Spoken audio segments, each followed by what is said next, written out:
The setting sun cast long shadows across the dusty main street of Porterville, Texas, as Rachel Garrison pulled her weathered wagon to a halt in front of the only general store for 20 miles. Her hands, once soft and uncalloused, now bore the marks of 6 months on the trail alone, 6 months since her husband's death left her with nothing but a half-finished dream and a wagon of unsold goods. The year was 1878, and the West was unforgiving to a woman with no family and dwindling resources. Rachel tied her horses to the hitching post and brushed the trail dust from her simple blue dress. At 26, she still possessed the beauty that had once turned heads in Boston society, though the harsh Texas sun had left its mark on her fair complexion. Her auburn hair, pulled back in a practical bun, caught the last golden rays of sunlight as she stepped onto the wooden sidewalk. The bell above the door jangled as Rachel entered the store. The scent of coffee, leather, and tobacco filled her nostrils, familiar smells she'd grown accustomed to during her travels. Behind the counter stood a gray-haired man with spectacles perched on the end of his nose. "Afternoon, madam," he greeted, looking up from his ledger. "Don't believe I've seen you in Porterville before." "Just passing through," Rachel replied, setting her small purse on the counter. "I need supplies, flour, coffee, maybe some salt pork if you have it." The shopkeeper nodded. "Got all that? You traveling alone?" Rachel hesitated before answering. Experience had taught her to be cautious about revealing too much. "For now, I'm heading to San Antonio looking to sell my wares." As the shopkeeper gathered her supplies, the door opened again.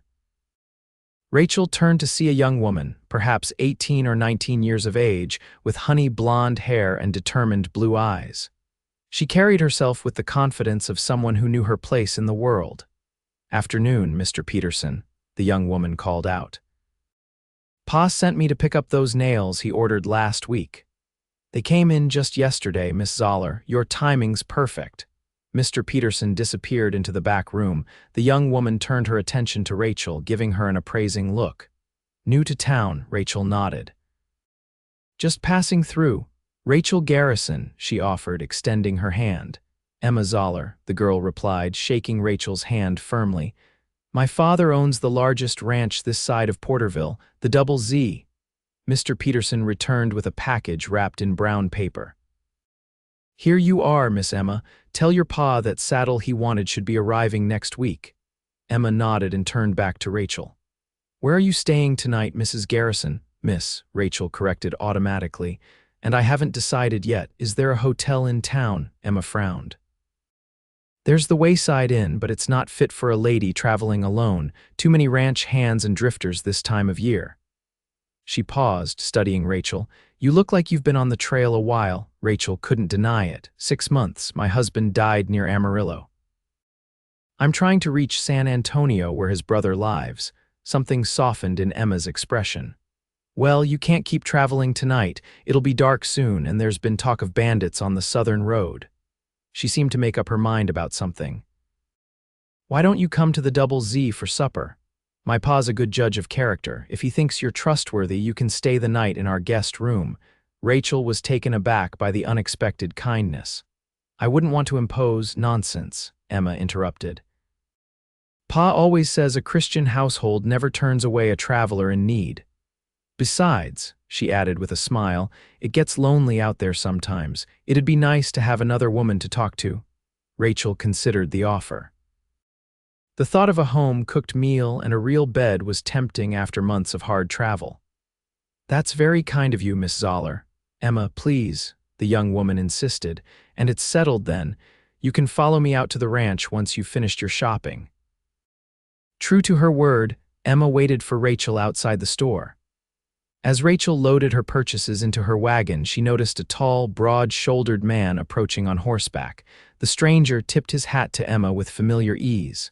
"Afternoon, Miss Emma," he called out. "Your father around?" "He's back at the ranch, Sheriff. Something wrong?" The man shook his head. "Just keeping him informed. We had another cattle theft last night over at the Wilkins place. 3rd one this month." Emma frowned. "Pa won't like hearing that. He's already doubled the night watch." The sheriff nodded grimly, then noticed Rachel for the first time. His eyes, a striking shade of blue, met hers with curiosity. "Madam," he greeted, tipping his hat. "This is Miss Rachel Garrison," Emma explained. "She's coming to supper at the ranch tonight." "Miss Garrison, this is Sheriff Matthew Zachary," Rachel nodded politely. "Sheriff." Matthew Zachary studied her for a moment longer than necessary, his expression unreadable beneath the shadow of his hat. "You traveling alone, Miss Garrison?" "I am," Rachel replied, lifting her chin slightly. "My husband passed 6 months ago." Something flickered in the sheriff's eyes, sympathy, perhaps. "I'm sorry to hear that. The roads aren't safe for a woman alone these days." "So I've been told," Rachel said, "but I've managed this far." A hint of a smile played at the corner of his mouth. "I don't doubt it, madam. Still, I'm glad to hear you'll be at the Double Z tonight, safest place in the county." With that, he nodded to both women and continued down the street, his broad shoulders straight and alert despite the relaxed way he sat his horse. "Don't mind the sheriff," Emma said as they watched him go. "He takes his job seriously. Ever since Pa hired him away from the Rangers 3 years ago, Porterville's been the most peaceful town in the territory." "Your father hired the sheriff?" Rachel asked, surprised. Emma laughed. "Pa's the mayor too, though he doesn't make much of it. When the last sheriff retired, Pa convinced Matthew to take the job. They served together in the war and Pa trusts him with his life." She climbed onto her horse, ready to head out. "It's about 5 miles to the ranch." The Double Z Ranch sprawled across the Texas landscape like a kingdom unto itself. As Rachel followed Emma's horse through the impressive gateway, marked with a wooden sign bearing 2 interlocking Zetakes, she couldn't help but feel intimidated. The main house stood on a gentle rise, a 2-story structure built of sturdy lumber with a wide porch wrapping around 3 sides. Bunkhouses, a barn, and various outbuildings completed the picture of prosperity. Several ranch hands tipped their hats respectfully as Emma led Rachel to the house. A tall man with silver-streaked hair and a neatly trimmed beard emerged onto the porch at their approach. "You're late, Emma," he called out, though there was no anger in his tone. "Your mother was starting to worry." His eyes moved to Rachel, curious but not unwelcoming. "Pa, this is Miss Rachel Garrison," Emma explained as they dismounted. "She's traveling to San Antonio alone, and I invited her to stay for supper." The man descended the porch steps and extended his hand to Rachel. "Marcus Zoller, Miss Garrison, welcome to the Double Z." "Thank you for your hospitality, Mr. Zoller," Rachel replied, immediately recognizing where Emma got her direct manner. "Any friend of Emma's is welcome here," Marcus said, though his eyes held a hint of reservation. "Come inside. Sarah will be pleased to have company for supper." Inside, the ranch house was tastefully furnished, combining practical frontier living with touches of Eastern refinement. Rachel was introduced to Sarah Zoller, a gentle woman with the same blonde hair as Emma, though hers was beginning to silver at the temples. "You poor dear," Sarah exclaimed when she heard Rachel's story. "Traveling alone all this way, you must be exhausted." "I've grown accustomed to it," Rachel admitted, "though I won't deny the appeal of a proper meal and conversation." "Well, you've come to the right place for both," Sarah assured her. "Emma, show Miss Garrison to the washroom while I finish supper, and tell Miguel to see to her horses." As Rachel followed Emma upstairs, she caught a glimpse of family portraits hanging in the hallway. Emma as a child, another of a young man who shared Marcus's features, and several of the entire family together. It struck Rachel how long it had been since she'd been in a real home. "That's my brother Jacob," Emma explained, noticing Rachel's interest in the portraits. "He's back east at university. Pa wants him to learn modern business practices before he takes over the ranch someday." The washroom was a luxury Rachel hadn't experienced in months. A porcelain basin filled with warm water and a clean towel allowed her to wash away the dust of travel. Emma lent her a fresh shirtwaist to change into, and Rachel felt almost like her old self as she pinned her hair into a neater arrangement. By the time they returned downstairs, the delicious aromas of home cooking had filled the house. Sarah was just setting a platter of roast beef on the dining table when the front door opened. "Something smells good," called a familiar voice. Rachel turned to see Sheriff Matthew Zachary removing his hat as he entered the house. "Matthew," Sarah greeted him warmly, "I didn't know you were joining us tonight. Marcus invited me when I saw him in town," Matthew explained, his eyes finding Rachel's with brief surprise. "Miss Garrison." "Sheriff," Rachel acknowledged. Marcus clapped Matthew on the shoulder. "Glad you could make it. Sarah always cooks enough to feed an army anyway." As they gathered around the table, Rachel felt a strange mix of comfort and unease. It had been so long since she'd shared a meal with a family with anyone, really. The casual conversation, the passing of dishes, the gentle teasing between Emma and her father, all of it reminded her painfully of what she'd lost. "So, Miss Garrison," Marcus said once everyone had been served, "Emma tells me you're headed to San Antonio. You have family there." "My late husband's brother," Rachel explained. "Thomas and I were on our way to join him in his import business when Thomas took ill near Amarillo. After he passed, I decided to continue the journey." "Alone?" Matthew asked, his tone neutral but his eyes intent. Rachel met his gaze. "I sold what I could to buy supplies, but couldn't afford to hire an escort. The wagon and merchandise were all I had left." "What merchandise?" Sarah asked. "Fabrics, mostly. Thomas was a textile merchant in Boston. His brother wrote that there was demand for Eastern goods in San Antonio. We brought samples and catalogs, hoping to establish a trade route." Marcus nodded thoughtfully. "Good business sense. San Antonio's growing fast." The conversation drifted to local matters, the cattle thefts, the upcoming harvest festival, news from the territorial government.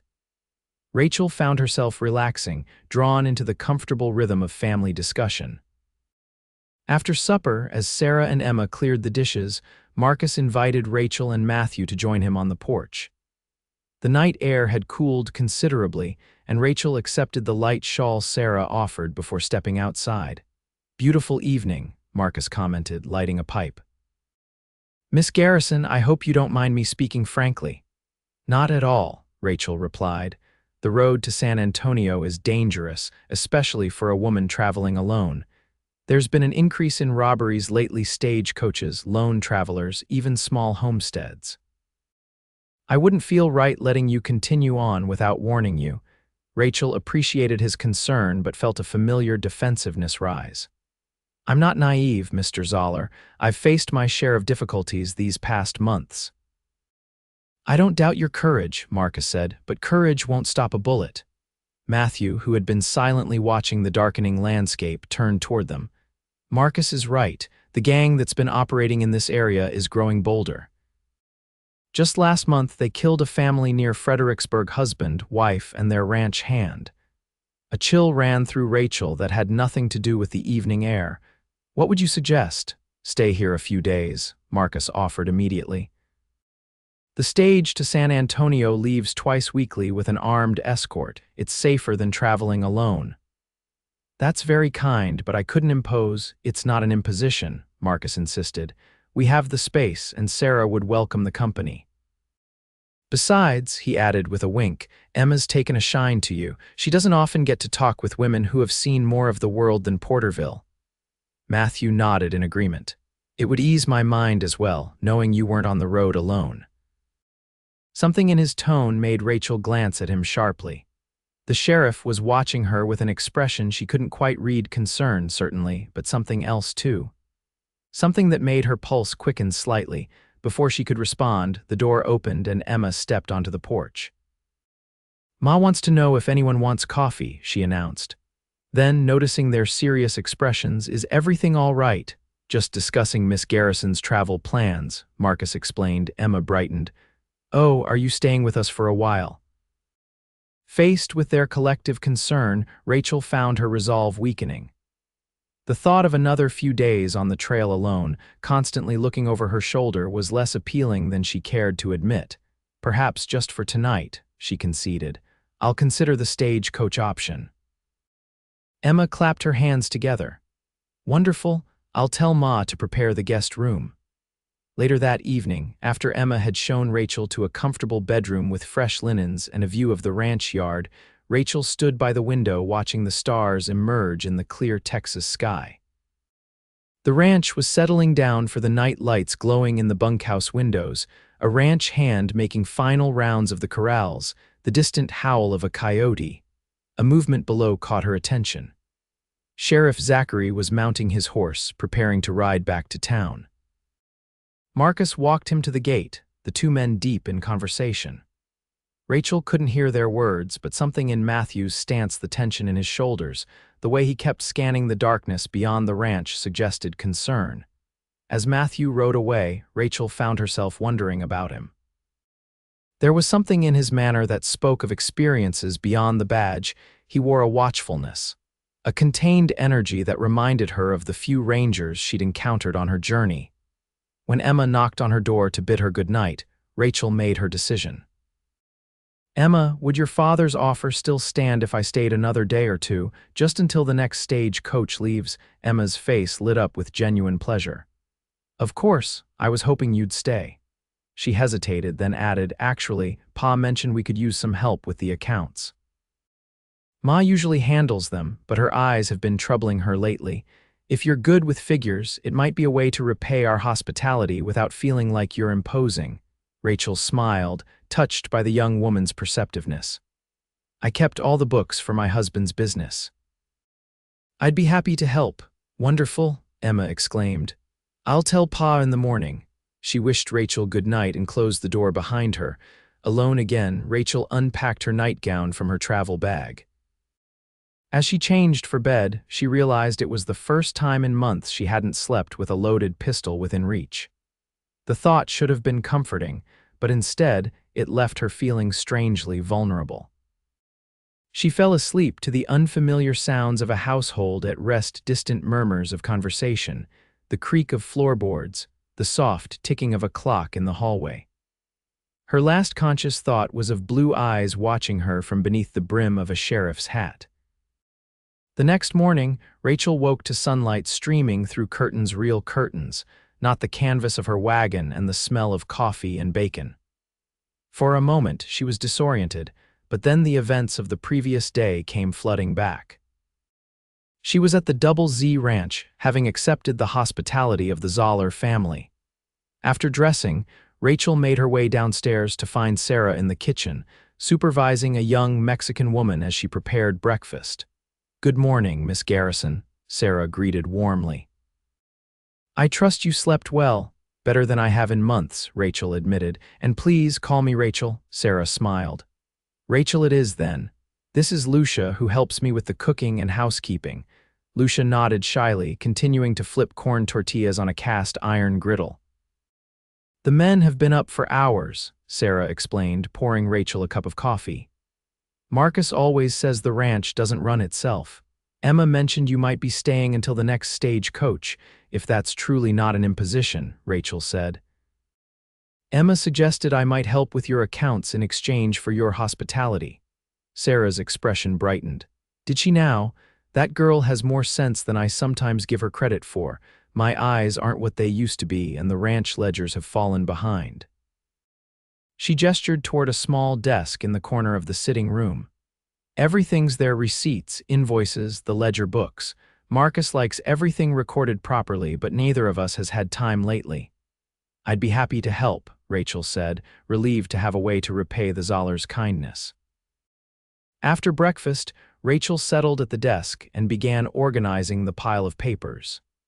Years of managing Thomas's business records made the task familiar and almost comforting. She lost herself in columns of figures and dates, barely noticing the passage of time until Emma burst into the house around midday. "Rachel, you've got to come see this," the young woman exclaimed, her cheeks flushed with excitement. "Pa's breaking the new stallion we bought from the Hendersons."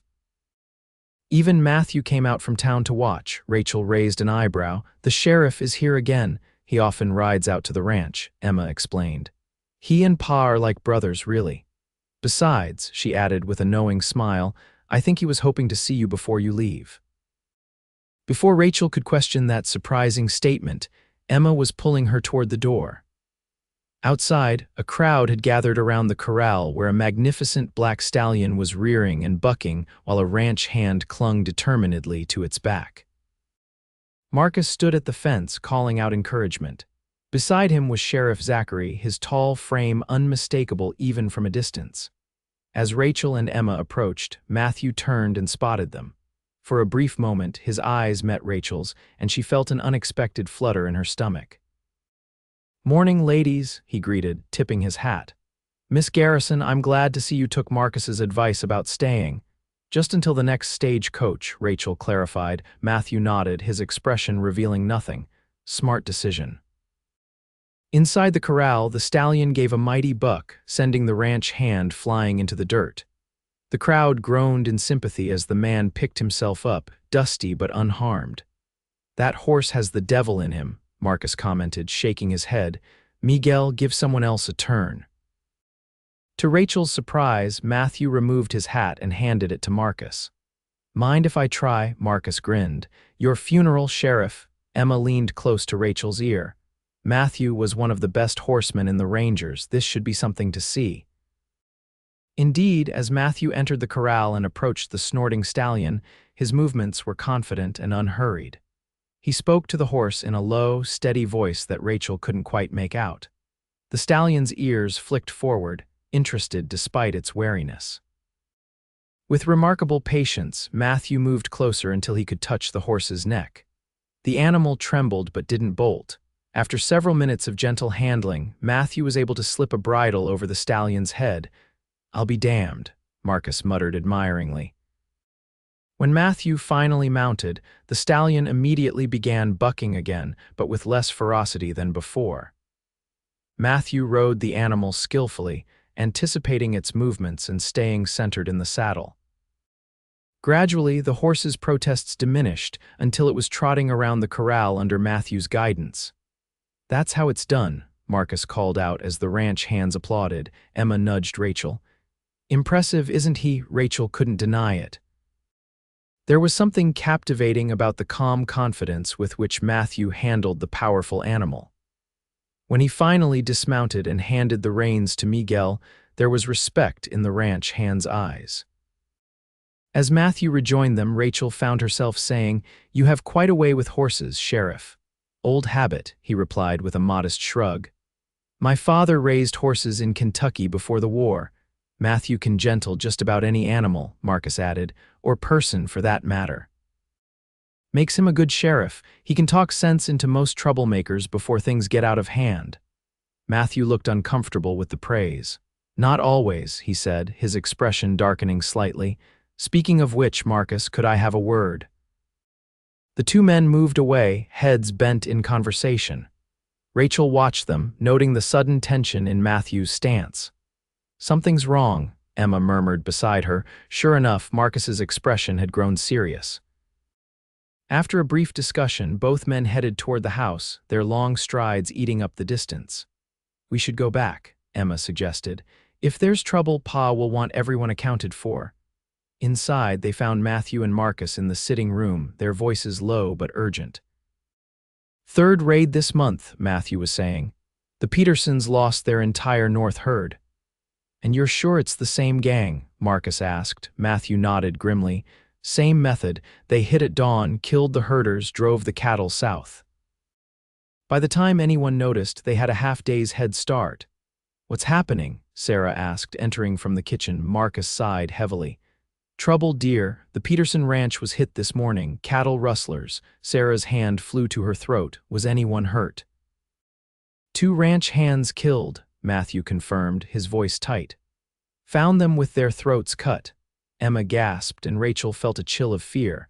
The violence of the frontier was nothing new to her after months of travel, but the brutality Matthew described was shocking.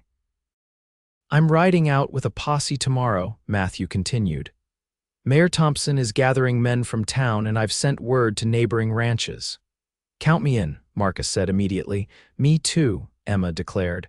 "Absolutely not," her father and Matthew said in unison. Emma's face flushed with anger. "I'm as good a rider as any man on this ranch and a better shot than most." "Emma," her mother said gently, "this isn't about your abilities. These men are killers." "All the more reason you need every skilled rider available," Emma argued. Marcus shook his head firmly. You're staying here and that's final. I need you to help your mother and keep an eye on things while I'm gone." Emma looked ready to continue the argument, but something in her father's expression made her relent. "Fine," she said tightly. "But you'd better come back in one piece." The tension in the room was palpable. Rachel, feeling like an intruder on a family moment, started to excuse herself, but Matthew stopped her. "Miss Garrison, this affects you too. I can't in good conscience allow you to travel alone while this gang is active in the area. I'd like to request that you remain at the Double Z until we've dealt with this threat." Rachel hesitated. "How long might that be?" Matthew exchanged glances with Marcus. "Hard to say. We'll do our best to track them quickly, but these men know the territory well." "The stagecoach will still be running," Marcus added, "but even that's not completely safe right now." Rachel considered her options. The thought of being delayed indefinitely was frustrating, but the risk seemed real enough. "I suppose I have little choice," she conceded. "If the Zollers are willing to extend their hospitality a bit longer." "Of course we are," Sarah said warmly. "In fact, I insist upon it." And so it was decided. The posse would ride out at first light, and Rachel would remain at the Double Z until it was safe to continue her journey. As the household prepared for the coming separations, Sarah packing food for the men, Marcus checking rifles and ammunition, Rachel returned to the accounts, grateful for something to occupy her mind. She was so absorbed in her work that she didn't notice Matthew approaching until he cleared his throat softly. "Miss Garrison, might I have a word?" Rachel looked up to find him standing beside the desk, his hat in his hands. "Of course, Sheriff. In private, if you don't mind." Curious, Rachel followed him onto the side porch, where the afternoon sun cast dappled shadows through the oak trees. "I wanted to thank you," Matthew began. "Thank me, for what?" "For agreeing to stay. I know it disrupts your plans, but it's safer this way." Rachel studied him. "You seem particularly concerned about my welfare, Sheriff Zachary." Matthew shifted slightly, his eyes moving to the distant horizon. "I've seen what happens to travelers who cross paths with men like these. I wouldn't want that on my conscience." "Is that the only reason?" Rachel asked, surprised by her own boldness. Matthew's gaze returned to her, and for a moment the mask of professional concern slipped. "No," he admitted quietly, "it's not the only reason." The simple honesty of his response caught Rachel off guard.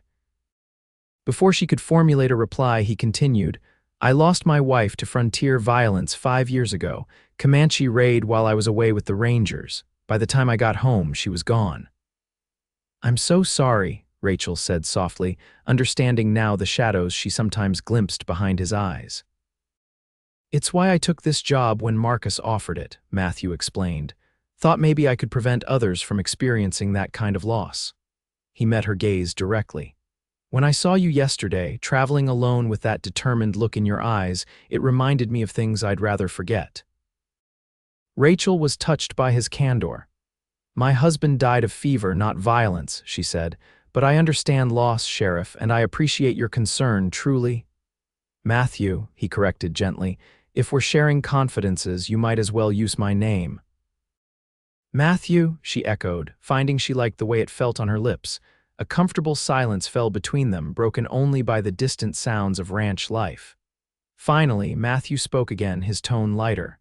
"Marcus tells me you've taken over Sarah's accounting duties." Rachel nodded. "It seems a fair exchange for their hospitality. Knowing Marcus's filing system or lack thereof, you have your work cut out for you." Rachel laughed. "It's not so bad, just disorganized." Matthew smiled, and Rachel noticed how it transformed his face, softening the hard lines and bringing warmth to his eyes. "Well, I should let you get back to it. We ride at dawn tomorrow." As he turned to leave, Rachel called after him, "Be careful, Matthew." He looked back, something unspoken passing between them. "Always am, Miss Garrison." "Rachel," she corrected. His smile returned. "Rachel." The next morning, Rachel woke before sunrise to the sounds of men preparing to ride out. She dressed quickly and went downstairs to find the kitchen bustling with activity. Sarah and Lucia were packing the last of the food supplies, while Emma sat at the table cleaning a rifle with expert hands. "Good morning," Rachel greeted them. Emma looked up, her expression determined. Morning. Pa and the men are at the barn getting the horses ready. Sarah handed Rachel a cup of coffee. There's bread and preserves on the table if you're hungry, dear.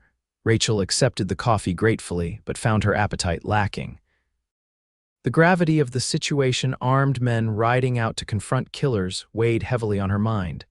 Outside, the sky was just beginning to lighten when the riders assembled in the ranch yard. 15 men in total, Marcus, Matthew, and ranch hands from the Double Z and neighboring properties. They were heavily armed with rifles in saddles, scabbards, and pistols on their hips. Matthew sat tall on his gray gelding, looking every inch the ranger he once was.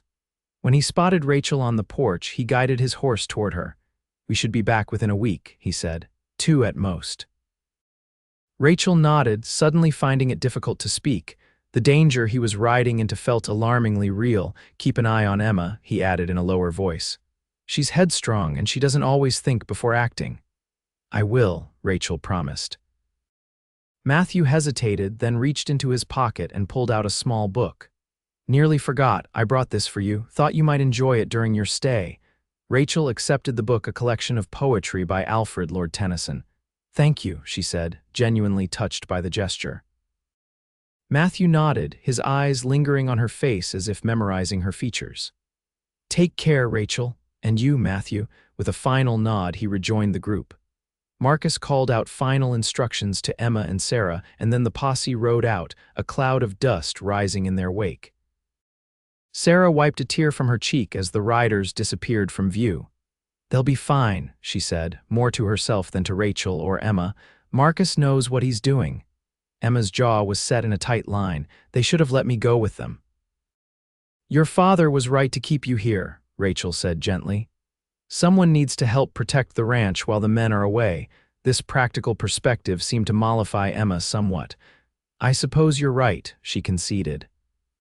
"Besides, the cattle still need tending, and someone has to oversee the hands that stayed behind." The day passed slowly, each woman finding ways to occupy herself. Rachel returned to the accounts while Emma took over her father's duties around the ranch. Sarah busied herself with household tasks, though Rachel noticed her glancing frequently toward the road. As evening approached, Rachel finished balancing the last ledger and stretched her tired back. The ranch accounts were now in perfect order, every transaction recorded, every receipt filed. She wondered what else she could do to repay the Zollers' kindness during her extended stay. The answer came at supper that night. "Emma tells me you were a textile merchant's wife," Sarah said as they ate. "I don't suppose you know anything about dress patterns." "Emma's birthday is next month, and I promised her a new dress for the harvest dance." Emma looked up with interest. "Can you sew, Rachel?" "I can," Rachel confirmed. "In fact, I have several pattern books in my wagon, along with fabric samples. Perhaps we could look at them tomorrow." Emma's face lit up. "Could we? I haven't had a new dress in ages, and certainly nothing from the East." And so a new routine was established. During the days, Rachel helped Sarah with household accounts and correspondence while Emma tended to ranch matters. In the evenings, they gathered in the sitting room to work on Emma's birthday, dress a fashionable blue silk creation that would be the envy of every young woman in Porterville. On the third day after the men's departure, a ranch hand rode in with news that the posse had picked up the rustlers' trail heading toward the Mexican border. On the fifth day, a messenger from town reported that Matthew had sent word they were closing in on the gang and expected a confrontation soon. The news brought both relief and increased anxiety. The waiting was taking its toll on all 3 women, though each tried to hide it from the others. On the morning of the 7th day, Rachel was helping Sarah prepare preserves in the kitchen when they heard the sound of approaching horses. Emma, who had been watching from the porch, burst inside. "Riders coming," she announced, her voice tense with anticipation. "At least a dozen." The women hurried outside, shielding their eyes against the mid-morning sun. A cloud of dust on the horizon gradually resolved into a group of mounted men. Rachel's heart pounded as she strained to make out individual figures. "Is it them?" Sarah asked, her voice barely above a whisper. Emma, with her younger eyes, was the first to be certain. "It's Pa," she cried, pointing to the lead rider, "and there's Matthew beside him." Relief washed over Rachel like a cool rain after drought. Only then did she realize how deeply she'd feared for Matthew's safety, how the thought of him not returning had haunted her sleep. As the riders drew closer, however, Rachel noted that they moved slowly, and several men appeared to be injured. One was slumped over his saddle, supported by a rider on either side. "Something's wrong," Sarah murmured, her momentary joy fading when the group finally reached the ranch yard. The extent of their ordeal became clear. Most of the men bore minor injuries, cuts, bruises, one with his arm in a makeshift sling. Marcus had a bandage wrapped around his head but seemed otherwise intact. Matthew dismounted stiffly, favoring his left side. "Marcus," Sarah cried, rushing to her husband. He embraced her with visible relief. "I'm all right, Sarah, just a graze." Emma was already directing ranch hands to help the injured men to the bunkhouse. "Lucia, fetch Dr. Wilson from town," she ordered. "Tell him we have wounded men." Rachel found herself moving toward Matthew without conscious thought.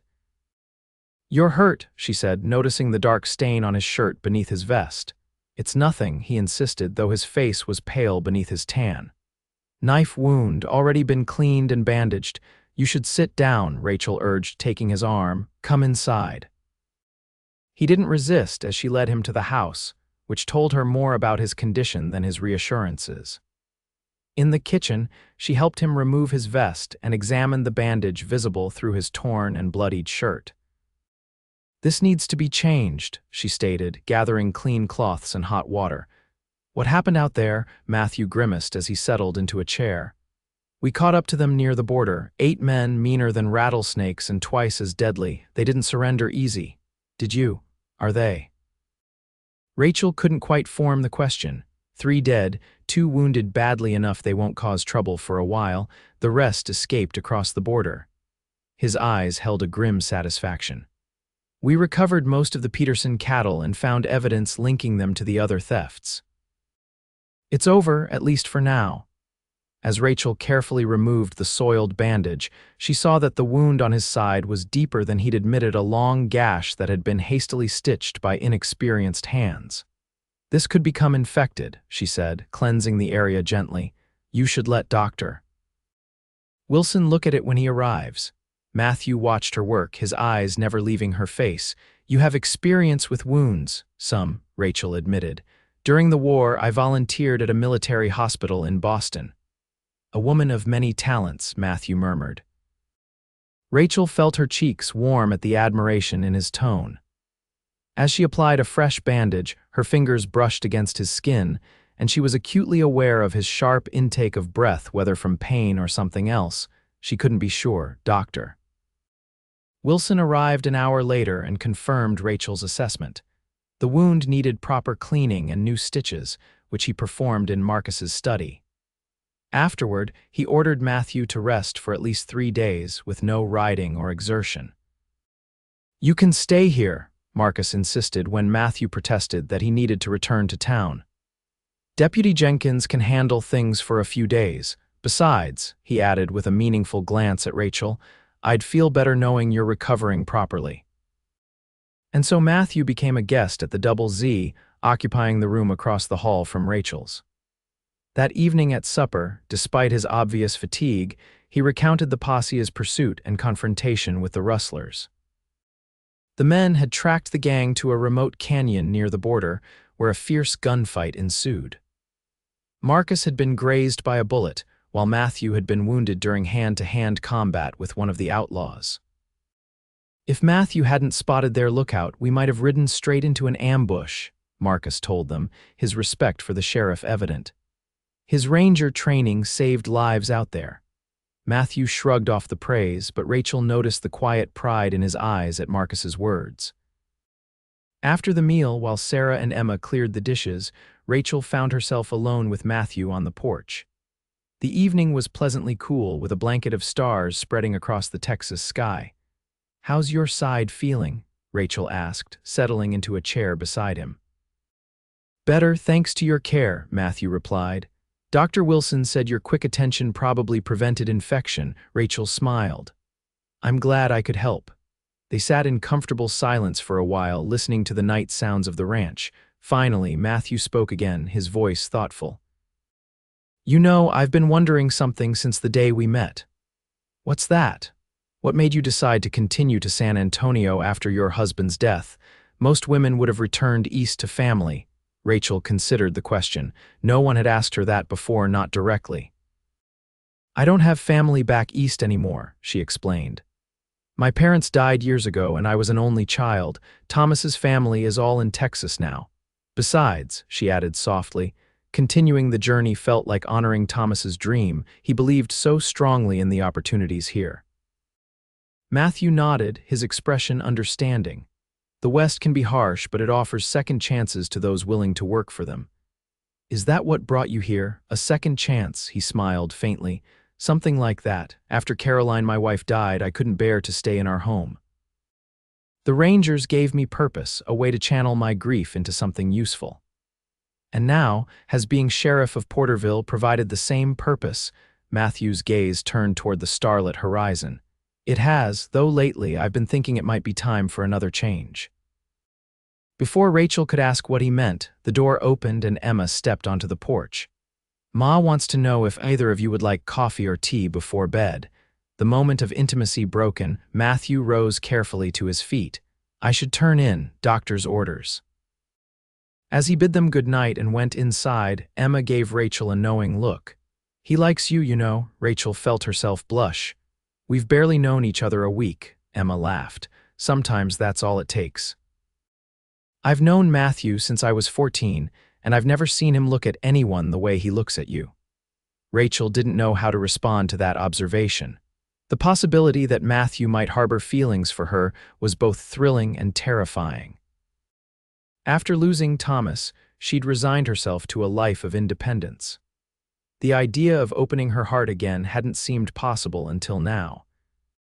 Over the next few days, as Matthew recovered from his wound, he and Rachel fell into a pattern of shared moments, breakfast conversations, while the household bustled around them. Quiet afternoons on the porch where they discussed books and exchanged stories of their lives. Evening walks around the ranch yard as his strength returned. Rachel learned that Matthew had grown up in Kentucky, the son of a horse breeder who had lost everything in the war. He'd come to Texas afterward, seeking opportunity like so many others, and found his calling with the Rangers. He spoke of his late wife with gentle reverence, but without the raw grief that Rachel recognized from her own experience of loss.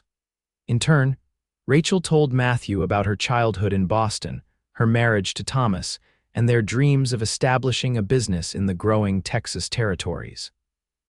She found herself sharing thoughts and feelings she'd kept bottled inside during her months of solitary travel. By the time Dr. Wilson declared Matthew fit enough to return to town, something fundamental had shifted between them, an unspoken understanding, a connection that went beyond mere friendship. The morning of Matthew's departure dawned clear and cool. Rachel found him on the porch, fully dressed in his sheriff's attire for the first time since his return. "All ready to resume your duties?" she asked, trying to keep her tone light despite the heaviness in her heart. Matthew nodded, his expression serious. "Marcus tells me the stagecoach to San Antonio leaves tomorrow. Will you be on it?" The question hung between them, laden with unspoken implications. Rachel had been wrestling with this decision for days. Her original plan to reach San Antonio still made practical sense. Thomas's brother was expecting her, and the business opportunity was real. Yet the thought of leaving Porterville, of leaving Matthew, filled her with a sense of loss that surprised her with its intensity. "I haven't decided," she admitted. Matthew stepped closer, his blue eyes searching her face. "Rachel, I know we haven't known each other long, but I feel," he paused, seeming to gather his courage. "I feel as though I've been waiting to meet you my whole life." Rachel's heart stuttered in her chest. "Matthew, I'm not asking you to change your plans," he continued quickly. "I know you have reasons for going to San Antonio. I wanted you to know that if you decided to stay in Porterville, even for a little while longer, I'd be very glad of it." The sincerity in his voice touched something deep within Rachel. Before she could respond, however, they were interrupted by Emma's arrival. Matthew, Pa says your horse is saddled and ready. The moment broken, Matthew nodded. Tell him I'll be right there. When Emma had gone, he turned back to Rachel. Think about what I said. I will, she promised. He hesitated, then gently took her hand and raised it to his lips. Until next time, Rachel Garrison. Rachel watched him ride away with a turmoil of emotions swirling within her. By midday, she still hadn't resolved her internal debate.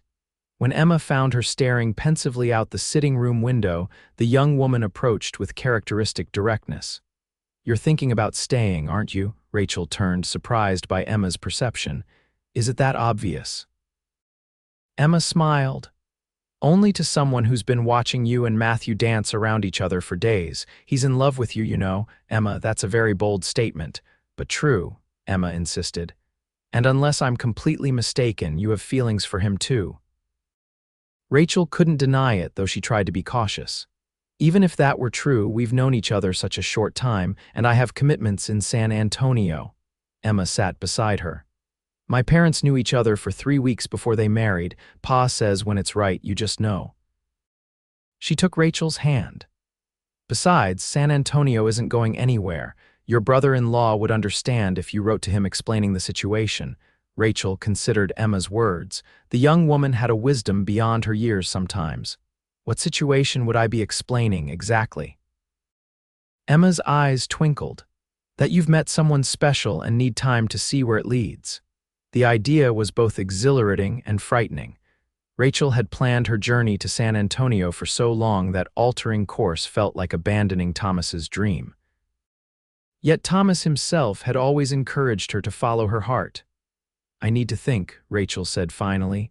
Well, don't think too long, Emma advised. The stagecoach waits for no one. That afternoon, Rachel rode into Porterville with Marcus, ostensibly to purchase thread for Emma's dress, but really to gain some perspective away from the ranch. The small town was busier than on her first visit, with wagons lining the main street and people going about their business. As they passed the sheriff's office, Rachel caught a glimpse of Matthew through the window, bent over his desk writing. Something in his posture, the set of his shoulders, the intense concentration made her heart beat faster. You could stop in and say hello, Marcus suggested, noticing her gaze. Rachel shook her head. Better not, he has work to do. Marcus studied her knowingly. Matthew's a good man, Rachel, one of the best I've ever known. If there's something keeping you from acknowledging what's between you two, I hope it's not doubt about his character. No, Rachel assured him. It's nothing like that, it's just everything's happening so quickly. A month ago, I was a grieving widow focused solely on reaching San Antonio. Now I'm questioning everything. Life has a way of surprising us when we least expect it, Marcus said. After the war, I never thought I'd find happiness again. Then I met Sarah and everything changed. He smiled at the memory. Sometimes the best decisions are the ones we never planned to make. At the general store, Mr. Peterson greeted them warmly. As Rachel selected her thread, she overheard a conversation between two women nearby. Sheriff Zachary looked mighty pleased with himself this morning, one was saying. First time I've seen him smile like that since he took the job. Well, he should be proud, the other replied. Taking down those rustlers was no small feat. My Henry says if not for the sheriff's quick thinking, half the posse might not have come back. It's not just that, the first woman said knowingly. Mary at the hotel says he was asking about renting the Miller cottage, you know, the nice one at the edge of town, said he's thinking of giving up his room at the boarding house. Really, after all this time? You don't suppose he's thinking of, they moved away before Rachel could hear the rest, but the implication was clear. Matthew was making changes in his life changes that coincided with her arrival in Porterville. By the time Rachel and Marcus returned to the ranch, she had reached a decision. At supper, she announced her plans. I've decided to postpone my journey to San Antonio, she told the Zollers. I'll write to Thomas's brother tomorrow explaining the situation. Sarah clapped her hands in delight. Oh, that's wonderful news. We've so enjoyed having you here.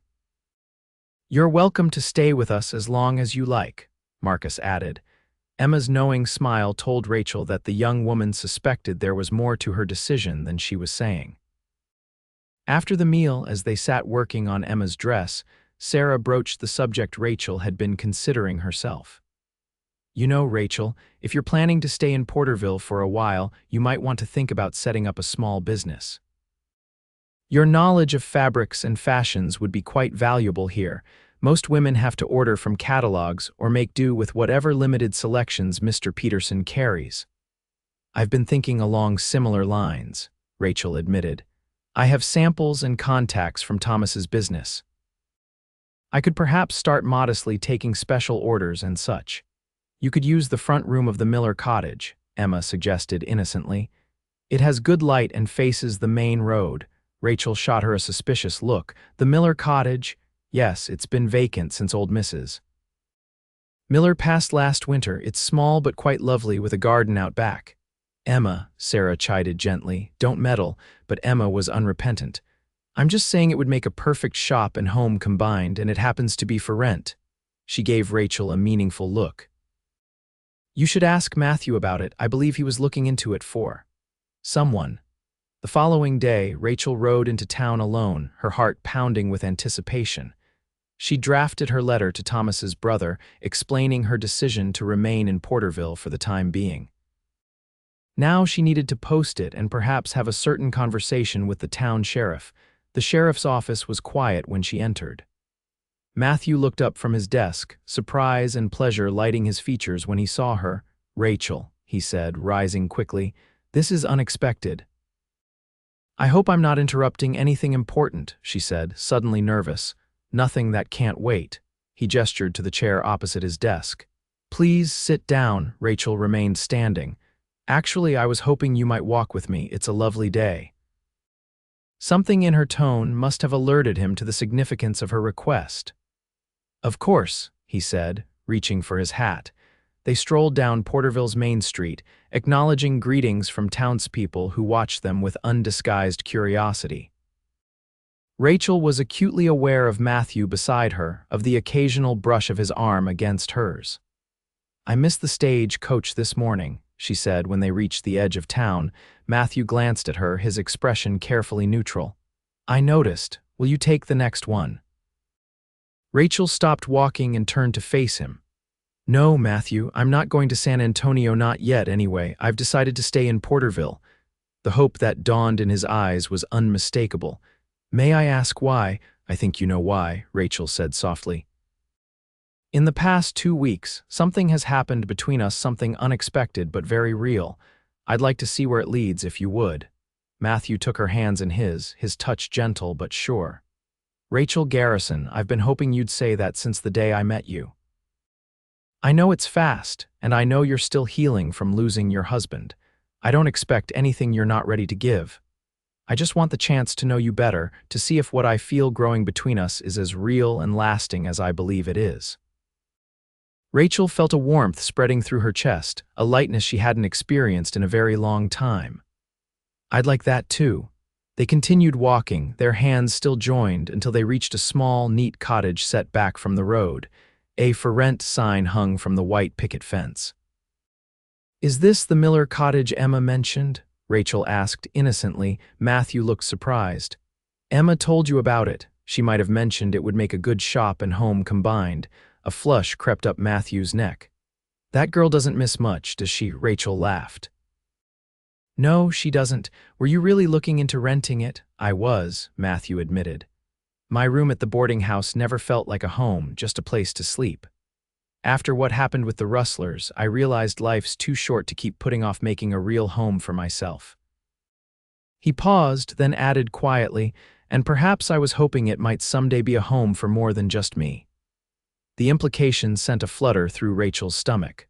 That's very forward-thinking of you, Sheriff Zachary, he smiled, the warmth reaching his eyes.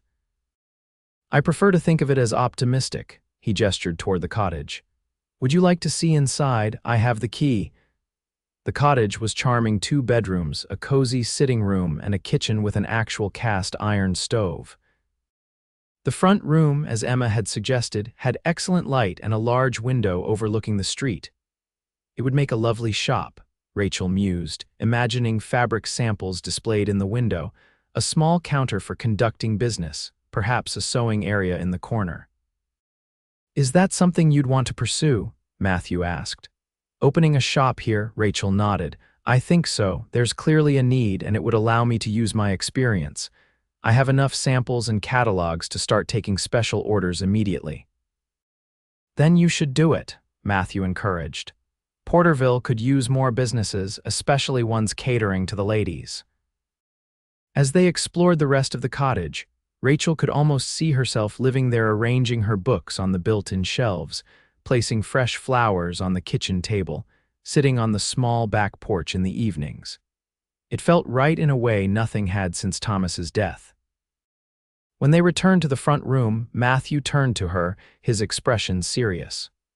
"Rachel, I want you to know that my interest in your staying has nothing to do with your business plans. If you decided to open a shop in town or not, if you stayed at the Double Z or found your own place, none of that matters to me. I just want the chance to court you properly if you'll allow it." The formal request, so earnest and sincere, touched Rachel deeply. "I would like that very much, Matthew." His smile was like sunshine breaking through clouds. "Then may I start by escorting you to supper tonight? There's a small restaurant behind the hotel that serves decent food." "I'd be delighted," Rachel replied, feeling suddenly shy. As they locked up the cottage and continued their walk, Rachel felt a sense of rightness settle over her. The path ahead was uncertain, but for the first time since Thomas's death, she was looking forward to the future rather than simply enduring the present. Word traveled fast in Porterville. By the time Rachel returned to the Double Z to change for supper, Emma was waiting with barely contained excitement. "Well, did you see the cottage? Isn't it perfect? And did Matthew ask you to supper? I told Ma he would." Rachel laughed at the barrage of questions. "Yes to all of the above." "And how did you know he was going to ask me to supper?" Emma grinned. "Because he asked Pa's advice about where to take you. Pa suggested Widow Parker's place behind the hotel. She makes the best apple pie in the county." Sarah appeared in the doorway, smiling at her daughter's enthusiasm. "Emma, let Rachel breathe. She's barely through the door." But Sarah's own curiosity was evident as she helped Rachel select a dress for the evening, a deep green that complemented her auburn hair.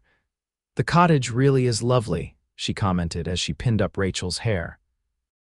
"Close enough to town for business, but with enough privacy for a home."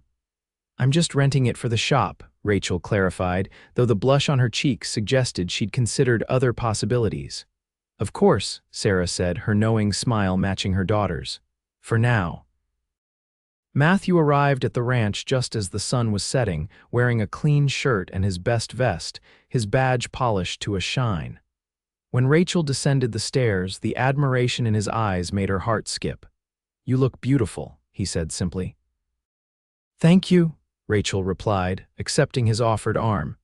The Double ZTK's residents gathered on the porch to see them off, Marcus and Sarah standing arm in arm, Emma practically bouncing with excitement, even the ranch hands finding excuses to be nearby. "Don't stay out too late," Marcus called teasingly. "And Matthew, remember you're not wearing that badge as a fashion accessory." Matthew tipped his hat to his friend. "Yes, sir, Mayor Zoller, sir." As they rode toward town in Matthew's buggy, Rachel felt a nervous anticipation she hadn't experienced in years.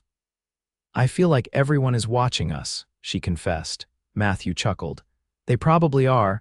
It's not every day the confirmed bachelor sheriff escorts a beautiful woman to supper. We'll be the talk of Porterville by morning." "Does that bother you?" He glanced at her, his expression warm. "Not in the slightest. Does it bother you?" Rachel considered the question. "No," she decided. "It's rather nice to be part of a community again, even if they are impossibly nosy." "That's small town life for you," Matthew said. "Everyone knows your business, but they'll also be the first to help when you need it."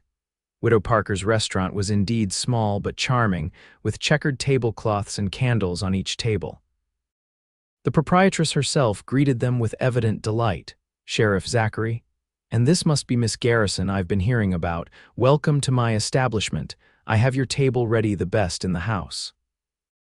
Their table was in a corner by the window, partially screened from the other diners by a decorative partition.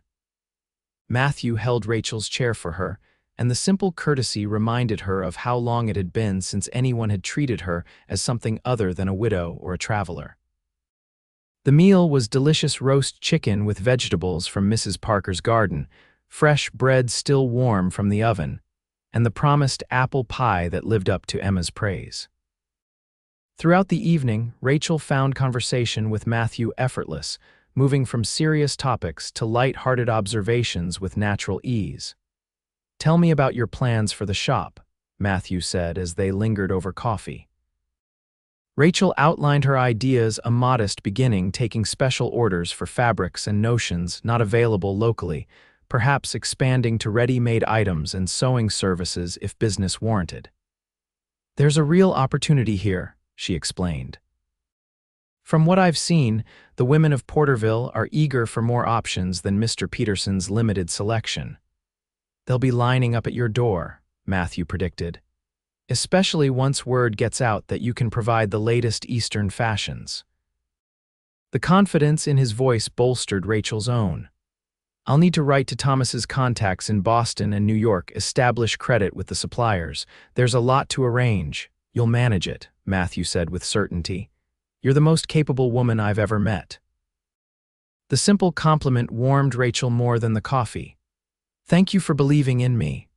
"Always," he replied, the word carrying more weight than its casual use might suggest. As they left the restaurant, the night air had cooled considerably. Matthew draped his coat over Rachel's shoulders, his hands lingering briefly on her arms. "Would you like to walk a bit before we head back?" he suggested. "The town's peaceful at night." Rachel nodded, and they strolled along the boardwalk, their footsteps echoing in the quiet streets. Most businesses were closed, though light and piano music spilled from the saloon at the end of the street. "This is where I make my regular evening rounds," Matthew explained as they walked, making sure all's well before turning in. "Do you enjoy being sheriff?" Rachel asked. After the excitement of the Rangers, it must seem quiet most days. Matthew considered the question. "I do enjoy it, though in a different way. The Rangers was about tracking outlaws, enforcing the law in places where there was none. Being sheriff is about preventing trouble before it starts, looking after people you know by name." He glanced at her. "There's something satisfying about protecting a community, not just an idea of law and order." Rachel understood what he was saying. "It's the difference between fighting for something abstract and fighting for people you care about." "Exactly," Matthew said, pleased by her perception. "Though I can't deny there are days when I miss the open country and the sense of purpose that came with tracking down the worst offenders." "Do you think you'll ever go back to it? The Rangers, I mean." Matthew shook his head firmly. "No, that chapter of my life is closed. Whatever comes next, it will be here in Porterville." The look he gave her left no doubt that he hoped she would be part of that future. They paused outside the sheriff's office where a lamp still burned in the window. "Deputy Jenkins is on night duty," Matthew explained. "I should check in briefly, if you don't mind." Inside, they found young Deputy Jenkins dozing at the desk, his feet propped up on a stack of wanted posters. He jolted awake at their entrance, nearly toppling backward in his chair. "Sheriff, I was just resting your eyes," Matthew suggested, his tone stern but his eyes amused. "Yes, sir, just for a minute." The deputy's gaze shifted to Rachel, and he scrambled to his feet. "Evening, madam." "Deputy," Rachel acknowledged with a nod. "Anything to report?" Matthew asked, returning to business. "All quiet, sir. Mr. Peterson, locked up late, said he was doing inventory. The stagecoach arrived on schedule with the mail." "Oh, and Judge Wilson sent word he'll be here next Tuesday for court day." Matthew nodded. "Good, I'll be taking Miss Garrison back to the Double Z now. Try to stay awake until Miller comes to relieve you at midnight." "Yes, sir," Jenkins replied, straightening his posture. "Madam," he added with a respectful nod to Rachel. Outside again, Matthew shook his head with a mix of exasperation and fondness. "Jenkins is a good kid, eager to learn. He'll make a fine deputy once he stops falling asleep on duty." "You're a good teacher," Rachel observed. "I can see why Marcus values you so highly." The ride back to the Double Z was peaceful, the night sky a canopy of stars above them. Rachel found herself leaning slightly against Matthew's solid presence, comfortable in a way she hadn't been with anyone in a very long time. When they reached the ranch, lights still burned in the main house, no doubt Emma waiting up to hear about their evening. Matthew helped Rachel down from the buggy and walked her to the porch. "Thank you for tonight," Rachel said softly. "I enjoyed myself more than I can say." Matthew took her hand, his touch gentle. "So did I. I'd like to call on you again, Rachel, often, if you'll permit it. I'd like that very much." He hesitated, then slowly, giving her every opportunity to pull away, he leaned forward and placed a soft kiss on her cheek. "Good night, Rachel Garrison." "Good night, Matthew," she whispered. As she watched him drive away, Rachel touched her cheek where his lips had been. For the first time since Thomas's death, she felt a flutter of excitement about the future, a sense of possibilities opening before her rather than doors closing behind. The weeks that followed were some of the happiest of Rachel's life. She rented the Miller cottage and opened Garrison Fabrics and Notions to immediate success. The women of Porterville and surrounding ranches flocked to place orders for fabrics not available at the general store, and many commissioned special items from Rachel's catalogs.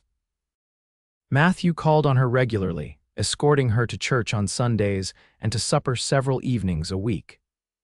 They attended the Harvest Festival together, where Matthew's obvious attention to Rachel put an end to any lingering doubts about the seriousness of their relationship. Emma's birthday celebration at the Double Z marked a milestone. The young woman wore her new blue dress proudly, and when Rachel arrived on Matthew's arm, Sarah greeted her with a knowing smile. "You look happy," the older woman observed as they prepared dessert in the kitchen. "I am," Rachel admitted.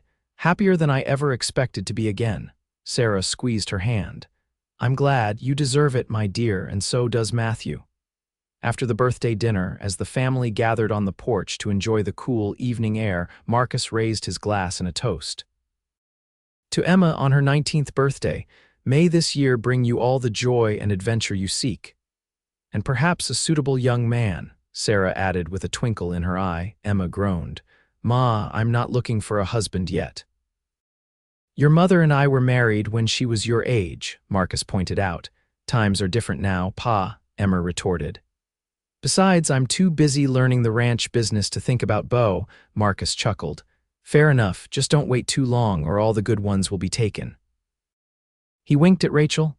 "Speaking of which, I believe our sheriff here has something he's been waiting to say." Rachel turned to Matthew with surprise, only to find him looking uncharacteristically nervous. He cleared his throat, set down his glass, and took her hand. "This wasn't exactly how I planned this," he said with a meaningful glance at Marcus, "but since the subject has been raised." He took a deep breath. "Rachel, these past months have been the happiest I can remember. You've brought light back into my life when I thought that part of me was gone forever." Rachel's heart began to pound as she realized what was happening. Around them, the Zoller family had gone quiet, watching with expectant faces. Matthew continued, his voice steady despite the emotion in his eyes. "I know it hasn't been very long, and I know you came to Porterville with different plans. But sometimes life takes unexpected turns, and I believe with all my heart that you were meant to stop here, meant to be part of this community, and meant to be part of my life." He reached into his pocket and withdrew a small velvet box. "Rachel Garrison, I love you. I think I've loved you since that first day at the general store when you stood there with dust on your dress and determination in your eyes. Would you do me the extraordinary honor of becoming my wife?" As he opened the box to reveal a delicate gold ring with a single diamond, Rachel felt tears spring to her eyes. In that moment, all her doubts and hesitations fell away. The life she'd planned in San Antonio seemed like a distant dream compared to the reality before her, this good, honorable man offering her his heart, and the community that had embraced her as one of their own. "Yes," she whispered, then more firmly, "Yes, Matthew, I will marry you." The Zollers erupted in cheers as Matthew slipped the ring onto her finger and pulled her into an embrace. His kiss was gentle yet full of promise, the first of what Rachel knew would be many to come. Later that evening, as Matthew drove Rachel back to her cottage, the reality of their engagement settled around her like a comfortable shawl. "Are you happy?" Matthew asked, studying her face in the moonlight. "Completely," Rachel assured him, touching the ring on her finger. "Though I'm still a bit stunned. I never imagined when I stopped in Porterville that I'd find a new life here, a new love." Matthew smiled. "I'm glad Emma invited you to stay for supper that first night," Rachel laughed softly, remembering her hesitation. "I almost refused. I was so determined to stick to my plan, to reach San Antonio no matter what. And now I can't imagine being anywhere but here with you." The wedding took place 3 months later in the small church in Porterville. The entire town turned out for the occasion, the church overflowing with well-wishers. Emma served as Rachel's maid of honor, while Marcus stood as Matthew's best man. Rachel wore a gown of ivory silk that she'd designed herself and had made by a dressmaker in San Antonio, a connection she'd established through her shop. Thomas's brother had traveled from San Antonio for the ceremony, bringing with him Thomas's pocket watch as a wedding gift for Matthew, a gesture of family continuity that brought tears to Rachel's eyes. As they exchanged vows before the Reverend Johnson, Rachel felt the presence of those they'd lost, Thomas and Caroline, not as shadows over their happiness, but as part of the journey that had brought them to this moment. "I now pronounce you husband and wife," the Reverend declared. "Sheriff Zachary, you may kiss your bride." The reception at the Double Z lasted well into the evening, with food, dancing, and more than a few emotional toasts. When it was time for the newlyweds to depart, they left amid a shower of rice and good wishes, bound for the Miller cottage that was now their home. "Mrs. Zachary," Matthew said softly as he carried her across the threshold, "I've been waiting a long time to call you that." "It sounds right," Rachel replied, kissing him, "like it was always meant to be." 5 years later, the Zachary home was filled with the sound of children's laughter. Matthew rocked their 2-year-old son, Thomas, while Rachel put the finishing touches on a birthday cake for their daughter Caroline, who would be turning 4 the next day. "Mama, when are Aunt Emma and Uncle James coming?" Caroline asked, her blue eyes so like her father's wide with excitement. "Any minute now, sweetheart," Rachel assured her. "And Grandpa Marcus and Grandma Sarah too." As if on cue, there was a knock at the door, followed by Emma's voice calling, "Hello, anyone home?" Matthew set Thomas down, and the boy toddled toward the sound of his aunt's voice. "Emma." He called, his favorite word after Mama and Papa.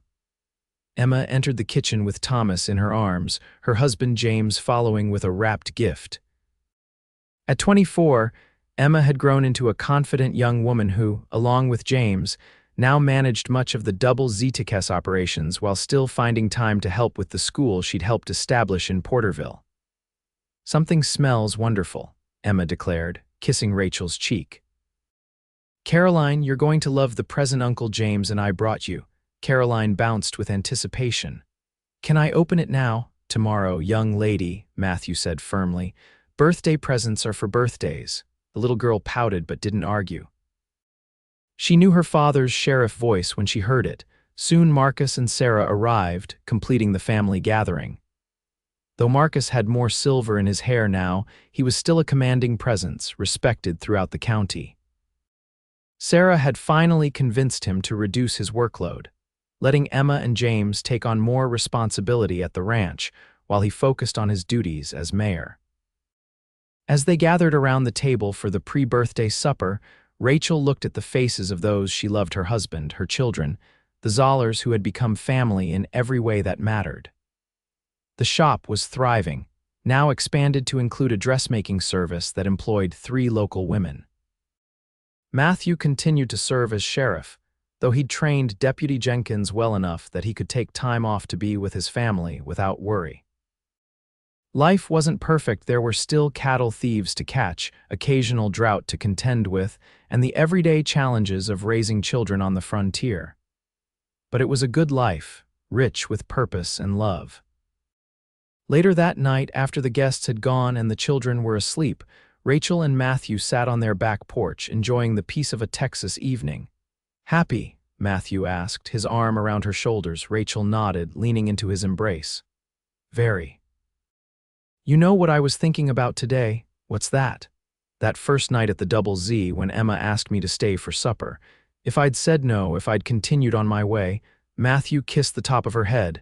But you didn't, you said yes. Rachel smiled at the memory.